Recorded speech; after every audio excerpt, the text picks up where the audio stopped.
Om Namo Venkatesaya. Welcome back to my channel Tirupati. ముందుగా మీ అందరికీ కూడా నమస్కారాలు. ఈరోజు తిరుమల అప్డేట్స్కి స్వాగతము.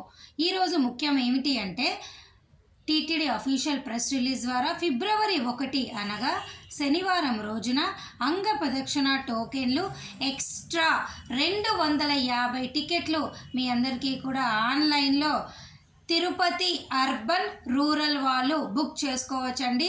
ఈ ఎలక్ట్రానిక్ లక్కీ డిప్ అనేది ఆన్లైన్ విధానం ద్వారా ఈ నెల 30వ తారీఖున అనగా రేపు ఉదయము 10 గంటల నుంచి సాయంత్రం 4 గంటల వరకు మీరు పాల్గొనవచ్చు.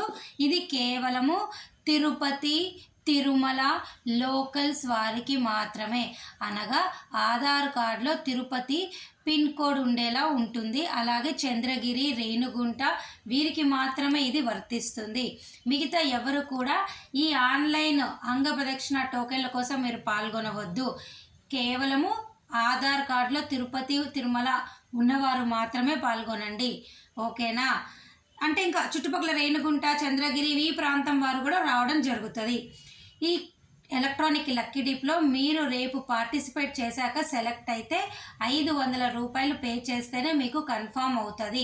తిరిగి మీరు ఈ అంగ ప్రదక్షిణ చేసిన తర్వాత మీ అమౌంట్ అనేది మీ బ్యాంకులో క్రెడిట్ అవుతుంది, మళ్ళీ డిపాజిట్ అయిపోతుంది అన్నమాట. అర్థమవుతుందా అండి? సో వేరే వారికి ఇది వర్తించదు. దీనికి సంబంధించి చదువుతున్నాను చూడండి. అంగ ప్రదక్షిణ సేవ tickets edip registrations for Tirupati urban and rural and Tirumala locals only for February 1 Saturday will be available between 10 AM to 4 PM on 30th January. Okay, అర్థమైంది కదండి. రేపు రెడీగా ఉండండి, రేపే విడుదలవుతుంది. మామూలుగా అయితే ప్రతి అంగ ప్రదక్షిణ టోకెన్లు మీ అందరికీ ఆన్లైన్లో రోజుకి సంబంధించింది విడుదలవుతుంది. కానీ ప్రతి శనివారం టీటీడీ వాళ్ళు తిరుపతి వాళ్ళకి ఈ అవకాశాన్ని ఇస్తున్నారు. ఎక్స్ట్రాగా 250 వాళ్ళకి, అంటే అంతమందికి అవకాశం అయితే ఇవ్వడం జరుగుతుంది. ఇవి ఉచిత టోకెన్లు.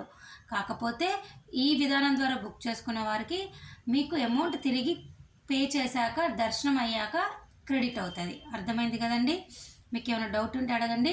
12 years ఎబో 12 సంవత్సరాలు దాటిన ప్రతి ఒక్కరు ఈ అంగ ప్రదక్షిణలో పాల్గొనవచ్చు.